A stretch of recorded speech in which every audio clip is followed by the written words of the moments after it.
Magandang araw po pala sa inyong lahat. Ito na po pala yung mga natapos nating pyesa ng motor na ginagawa natin. Dahil nga pala sa maulan ngayong araw, hindi tayo makapagpintura ng ibang pyesa ng motor na ito. Kaya ang gagawin natin for today's video ay maglilinis tayo ng ibang pyesa. Ang mga pyesa pala ang lilinisan natin ay ang dalawang reda ng motor na ito. Kasama na rin yung monoshock. Ngayong araw sana mga amigo, kakabit na sana natin yung makina sa chassis. Kaso lang naisip ko hindi pwede kasi marami ng putik sa lugar na kung saan tayo magtatrabaho. Kaya napag-isipan ko na lang, nalinisan na lang dalawang redang to para maging maganda na rin at maging malinis na para easy na sa pagkabit. Dito nga ako maglilinis ng mga piyesang ito kasi may tubig dito at hindi magpuputik ang lugar na kung saan dito ako magsisimula na ako maglinis sa piyesang ito. Medyo nga nahirapan ako sa pagtanggal ng mga lupa na kumapit dito sa sprocket na ito kasi napansin nyo naman napakakapal ng lupa na dumikit. Hindi nga ito matanggal-tanggal kapag ginamitan mo ng toothbrush or steel brush, kaya ginamitan ko na to ng kutsilyo para matanggal. Ginamitan ko na pala to mga amigo ng degreaser para matanggal yung mga dumi na dumikit sa parte ng piyesang ito. Habang pinapalambot natin ang mga duming ito ay mag-shoutout ulit tayo sa mga followers natin. Shoutout po pala sa mga charity vloggers ng Bulan Sorsogon. Kasama na nga rito si Kabisig Nong. Kung gusto niyo makaimod sa mga maurago na content, bisitahon lang niyo ang channel ni Kabisig Nong. At isa pa sa followers natin na palagi nag-share ng mga video natin, shoutout sa iyo, Gio Gulyoso ng Quirino Bulan Sorsogon. At hindi natin makakalimutan ang motto ng Automotive Batch 2019 sa AG Villaroya,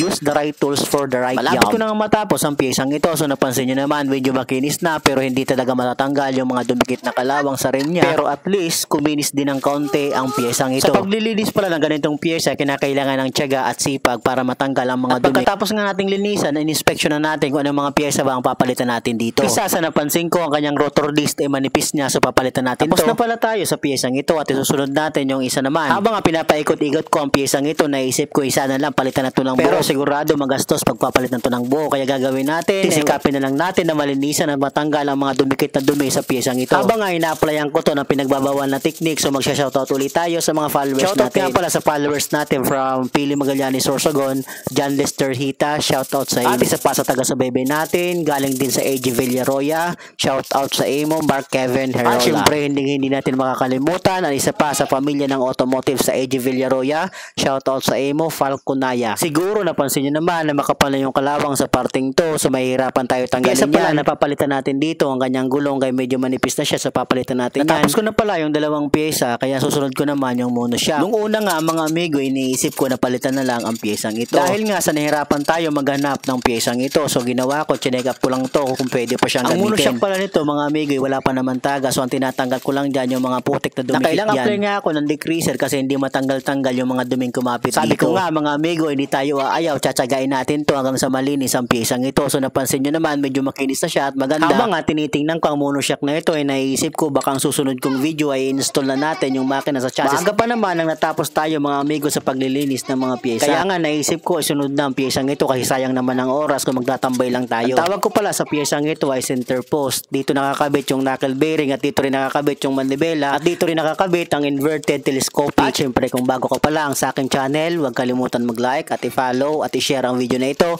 para marami makapanood. Dahil sa mga gusto magpa-shoutout, pa-comment nyo na lang sa comment section. Hanggang dito na lang, abangan nyo ang susunod kong video. Maraming salamat.